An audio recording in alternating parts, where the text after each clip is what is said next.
What's going on, you guys? I know the background of this video looks really similar to the intro of my last video, but let me tell you, some serious things have changed. If you remember my last video, you know that the premise of that video was that I tore all the parts out of my computer to get them ready for some mysterious upgrades that were coming. And yeah, if you saw the title, you already know what they are, but I am super stoked to have this awesome hardware in my computer.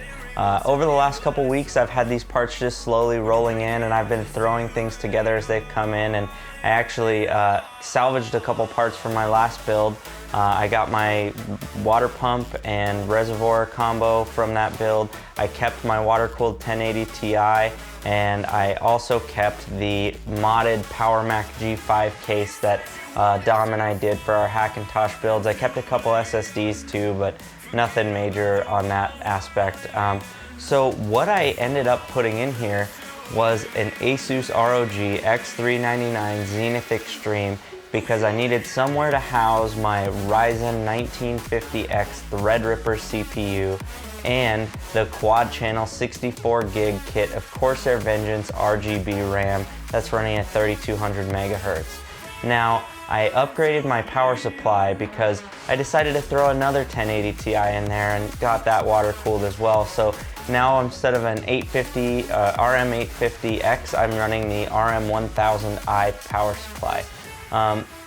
I ordered the water cooling parts from EK. I added some more radiator space with my XSPC RX360 V3 white radiator that I had from an old build.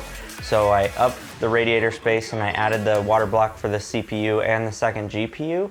But in the time that it took for that stuff to get here, I couldn't wait to test boot this thing. So I went and bought a Corsair H55i and like zip tied it to the side of the case and ran a temporary tube from my water pump to my GPU so that I could get it to run. And then I actually got the stuff from EK before my second graphics card came in. So I did the same thing. I put the CPU block in and made some temporary tube to go from the CPU block to the second GPU while I was waiting for my new one to come in. So over the weekend, that second card that I ordered came in. I got it all water cooled today. I threw it in the system and I ran all my permanent tubes. So it is now complete, and I hope you guys like this setup. It is something that I made sure to invest as much as I needed to for this thing to stay relevant and powerful enough to be a nice computer for a long time.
So now to talk about performance. In Cinebench on OpenGL testing, I got a 123.11 frames per second. On the multi-core score, I got 3431, and on the single core score, I got a 164. 3D Mark's Time Spy, I ended up with a 16,750. And then Geekbench 4, I ended up with a 4,495 on single core and 34,862 multi-core.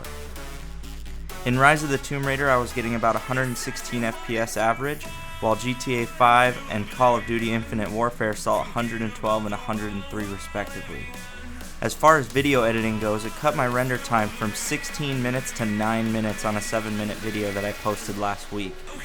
And during all these tests, my max CPU temp was 48 degrees C, while my max GPU temp across both cards was 51 degrees C. Well, that's about all I've got for this video today. I hope you guys enjoyed it. If you guys check me out on Instagram, my link is down below. You'll be able to see upcoming projects and little sneak peek pictures here and there before the videos go live, so go ahead and check that out. And for those of you who aren't subscribed to my channel, subscribe to my channel. There's going to be a little symbol to subscribe, I believe on this side at the end of the video. Check out my last video over on this side at the end, and leave a like down below. Comment with what you guys want me to cover if you guys have any suggestions. And yeah, I hope you guys all have a wonderful day.